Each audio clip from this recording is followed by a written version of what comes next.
Pour ce qui me concerne, syndicaliste policier, majoritaire du ministère de l'Intérieur, moi je considère que pour nous, dans la police nationale, le débat et éventuellement le combat n'est pas fini. En respectant bien évidemment les règles qui sont les nôtres de déclaration de manifestation et de ne pas aller dans des actions que certains qualifient de sauvages. Parce que ça n'a pas fini. Je le dis là, on n'est pas sorti. Parce que ceux qui servent pour les uns ou pour les autres, et je me regarde M. Corbière et je regarde M. Patriard là-dessus, on sert trop souvent de variable d'ajustement. Nous, on n'est pas satisfait absolument pas de la réforme des retraites aujourd'hui. Hein. Il va falloir m'expliquer comment ceux qui portent 75% de la délinquance à bout de bras vont être sacrifiés à partir de la génération 1985, pendant que mes collègues gendarmes, et tant mieux pour eux, quelle que soit leur année de naissance, se verront appliquer ce qu'on appelle communément la clause du grand-père. Donc là, on n'est pas encore au bout du débat, mais il y aura un débat en la matière. Le ministre avançait. J'ai quand même cru que le débat... Ah ben, vous savez, je ne sais pas. D'ailleurs, on le dit, il y a eu des reculades. Il y a eu des avancées et des reculades, M. Patrick. Non, mais ce que je veux aujourd'hui, on ne va pas rentrer dans les détails, mais même traitement que les gendarmes, pour les gendarmes comme pour les policiers. On peut l'actuel gouvernement. M. Corbière, si on veut parler des heures supplémentaires, vous savez, il faut qu'on aille faire un tour. Je suis en police depuis 1982. Je prétends être rentré dans la police sur la génération Mitterrand. J'ai connu François Mitterrand, j'ai connu Jacques Chirac, j'ai connu Nicolas Sarkozy, j'ai connu François Hollande. Aujourd'hui, je connais Emmanuel Macron. Je ne suis pas d'accord sur le montant du service supplémentaire, mais le premier qui a commencé à parler de ça, qui a mis ça sur la table et qui était jusqu'au bout, ça a été amorcé sur les traînements du mois de décembre, c'est Christophe Castaner. Je ne suis pas trop d'accord avec lui en ce moment. Mais là, moi, j'essaie d'être attention peu objectif. Mais c'est un élément de réponse. C'est qu'on est quand même dans une situation d'illégalité quelque part quand on ne paye pas des salariés qui ont travaillé.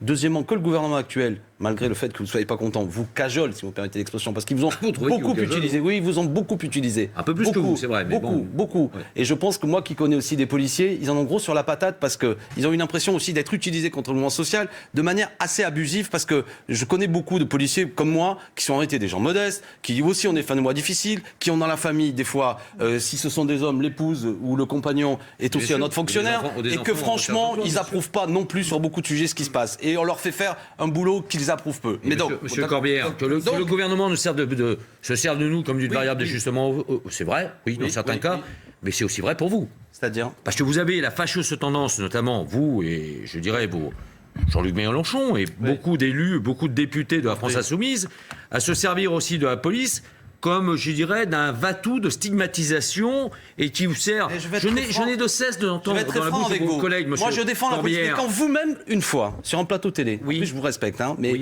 un plateau télé, si c'est pas vous, vous me corrigerez. Il y avait une grenade GLIF4 qui avait... Oui, monsieur, j'ai assumé cette chose sur ce même plateau, monsieur. C'est bien fait pour lui. Mais monsieur, on avait affaire à un black bloc, monsieur. C'était ici, j'étais à la place de monsieur Patriard. Et quand bien même, c'est un mes propos, monsieur. Et quand même, c'est un black bloc. Présentez au premier black bloc, c'est un terroriste, monsieur Corbière. Un black bloc, c'est un terroriste. Quand vous arriverez, descendez un peu de votre échelle de l'angélisme, monsieur. Non, c'est pas de l'angélisme. Si vous pensez qu'un homme, quand même, c'est un black bloc, quand même, il a cassé une vitrine, mérite de se voir arracher la main. On n'était pas sûr. Quand vous voyez ça, non mais attendez. Vous voyez, c'est l'amalgame dangereux que vous faites en permanence. Mais si, monsieur. Je rappelle vos propos.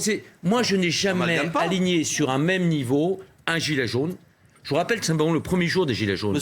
Attendez, laissez-moi finir. Monsieur Corbière, Monsieur Patriard, vous avez laissé vous exprimer largement tout à l'heure sans vous interrompre. Mais laissez-moi aussi, à mon tour, m'exprimer. Vos propos étaient pas le syndicaliste. Monsieur Corbière, j'étais le seul syndicat de la police à appeler à la solidarité le premier samedi des Gilets jaunes. J'ai revu ensuite quand le mouvement a été pollué par des black blocs qui sont tout sauf des syndicalistes, qui sont tout sauf des manifestants pacifiques, qui sont, monsieur, des quasi terroristes, qui viennent là pour tuer du flic et mettre à mal notre République.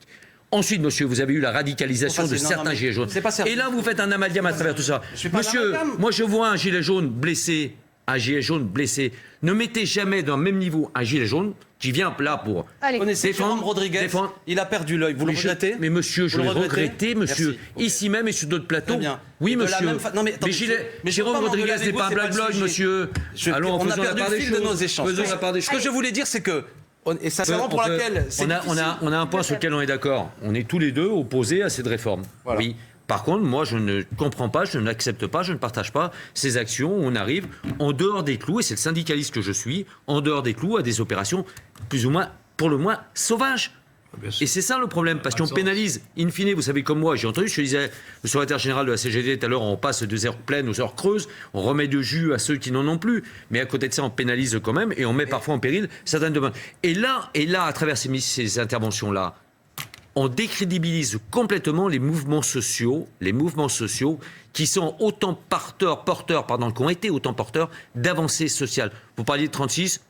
Vous voyez, on a au moins un point sur on a les mêmes bases tous les deux. Et 68, on en a parlé tout à l'heure, à part du préfet Grimaud. Mais là, ne confondons pas tout. Mais là, je rejoins aussi M. Patrick. Non, mais à la fois, il n'y a que les plus illuminés, quasiment les radicalisés. Il y a même un député En Marche qui a comparé à des terroristes, à des djihadistes, des syndicalistes. Oui. Moi, je dis attention, on devient fou si on parle comme ça. Monsieur Corbière, la France Insoumise a bien, Monsieur Corbière, la France Insoumise a bien comparé les policiers républicains que je représente majoritairement à des miliciens et à des barbares. Alors vous savez... ceux qui frappent et qui des gens assolent... Non mais plaisantez, monsieur, mais attendez, vous avez vu... Non mais voilà, c'est pour ça, vous savez, ne tombez, je vous l'ai dit tout à l'heure pour les Black Blocs et ceux qui revendiquent légitimement d'améliorer leur pouvoir d'achat. Ne tombez jamais dans des amalgames dangereux. Attendez. Monsieur, c'est grave ce que vous dites. Une police républicaine les traiter de miliciens. Non. Mais quand même, Monsieur Corbière. Attendez. Oui, je vais vous dire une chose. Monsieur Corbière, allez-y, j'attends votre... Vous avez cité le préfet Grimaud, d'accord, qui disait en 68, celui qui frappe un homme au sol se déshonore. Oui. Deuxièmement, moi je suis enseignant. J'accepte, comme on critique les enseignants. J'accepte que... Moi aussi j'accepte. Il y a une profession. Mais pas qu'on insulte. Je vais vous le dire. Mais il y a une profession actuellement... Non mais écoutez. Me faire traiter de milicien, c'est une insulte, monsieur. Écoutez-moi, il y a une profession... On n'a plus le droit de la critiquer. C'est un service public comme un autre. Et j'ai le droit de dire que moi qui veux une vraie police républicaine, que quand il y a des gens qui... Non mais vous êtes dans un rapport professionnel, vous voulez être élu aux élections, et quel que soit ce que fait le collègue... Je suis majoritaire, les élections sont... Non mais vous voulez que je vous dise... L'amalgame, le raccourci... Je vais vous dire, écoutez-moi la critique que je vais faire. Moi j'aimerais que le ministère de l'Intérieur ait un porte-parole qui passe dans les médias. Il n'y a que des syndicats de policiers. Non mais j'ai bien compris. Parce que lui il est dans une position qui est ambiguë, je peux comprendre. Il n'a pas envie de critiquer les collègues. Donc on a des gens qui représentent la police, mais qui sont dans un rapport bien souvent un peu bloqué. Je contextualise tout. Mais vous êtes le meilleur des hommes. Les erreurs. Permettez-moi de vous critiquer. Vous m'avez critiqué. Moi je vous dis... Vous avez évoqué la... Monsieur Corbière, vous interpellez mon collègue interpelle. Se penche, c'est la version du policier, qui a pour en l'état actuel des choses, qui n'a pas matière à remettre en cause. Au moment où il se tourne vers l'individu qui est au sol, qui saigne, l'individu lui crache dans la bouche en lui disant « j'ai le sida », relaté par les médias poliment « tu vas mourir », je pense plutôt que c'était, tu peux se comprendre dans le contexte, « tu vas crever ». Derrière, on a un policier, peut-être père de famille, peut-être en couple. Vous imaginez le choc psychologique. Et je l'ai dit tout à l'heure à Karim Zeribi, je vous dis la même chose, monsieur Alexis Corbière. Mettez-vous un seul instant à la place de l'homme qui est derrière, qui est dessous, la combinaison de faits. Attendez, laissez-moi finir. Si on vous crache à la figure, vous allez dire merci, attendez, excusez-moi d'être venu, on va passer à l'affaire suivante. Non, monsieur Corbière. Attendez, ce serait un cas, mais écoutez-moi, on va parler sérieusement. Ce serait un cas isolé. Non, ce serait un cas isolé. Vous savez, quand on dit une bavure, c'est-à-dire qu'il y a un cas, on est exceptionnel. Ne parlez pas de bavure. Qu'est-ce que c'est qui choque les Français? C'est qu'il y a ces images, il y en a d'autres. Moi, je connais bien une syndicaliste, Irène, qui travaille à la ligne 9 à Mairie de Montreuil. Oui. Elle s'est fait ouvrir le canne à coup de matraque, le policier lui a mis un coup de pied au cul en lui disant dégage parce qu'elle voulait récupérer son téléphone, ça a tourné. Est-ce que vous m'avez une seule fois entendu cautionner ces images-là? Non. Donc, voilà. Qui était présent, M. Kaabouaf, 24 heures au poste. Monsieur Corbière, j'entends vos propos, et j'entends que vous, effectivement, vous dénonciez les menaces de mort. J'aimerais bien vous entendre quand même une fois, simplement à dire que le fait de traiter les policiers républicains de miliciens et de barbares était une erreur de langage. Ne serait-ce que ça, monsieur. Alors, parce que là, vous avez... Non. Vous avez... J'ai parfaitement entendu. Et j'ai vu aussi un policier qui est borgne des images. Et qui n'a rien à foutre. Je veux dire, franchement, il ne se comporte pas comme un policier républicain. Pardon. Un policier qui est borgne et qui ne le regrette pas, qui n'en aurait rien à foutre. Il n'y en a pas un seul qui ne l'ait pas regretté. Vous étiez au cœur de l'enquête, monsieur Corbière. Mais non, vous êtes au cœur de toutes les enquêtes. Mais monsieur Corbière, 222 policiers traduits devant la justice sur l'exercice des Gilets jaunes. Combien de blessés? 222. Des blessés, plus de 6800 sur l'exercice 2018, avec une hausse de 25%. Simplement, quand vous parlez, vous regrettez, c'est bien que vous regrettiez ces menaces de mort contre les politiques, mais à un moment donné, est-ce que vous vous rendez compte de la manipulation de la violence à l'encontre des forces de l'ordre que représentent de tels mots? Des miliciens. Vous critiquez justement les propos... Laissez-moi, j'ai pas fini. Vous critiquez justement les propos de Darmanin, quand il compare... Les Gilets jaunes à une triste période de notre époque. Mais là, vous nous critiquez les policiers républicains que je représente majoritairement. Vous les comparez aux forces miliciennes des nazis pendant la guerre. C'est inacceptable, monsieur. Inacceptable. Votre réponse. Par exemple, Moi, en plus, j'ai pas envie de polémiquer avec un syndicaliste, ça m'intéresse pas. Mais tout à l'heure, Moi non quand plus. je vous ai raconté, Simplement, si remettons vous la voulez, vérité. après l'émission, je vous montrerai.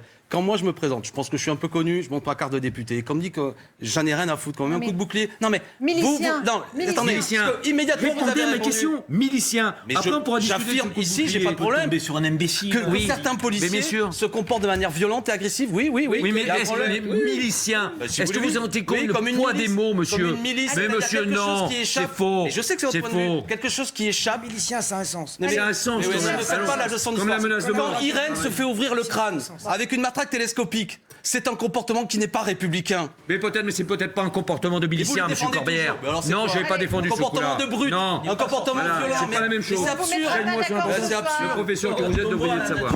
On ne vous mettra pas d'accord ce soir. Retrouvez toute notre actualité sur videopolice.com, la chaîne YouTube d'Unité SGP Police.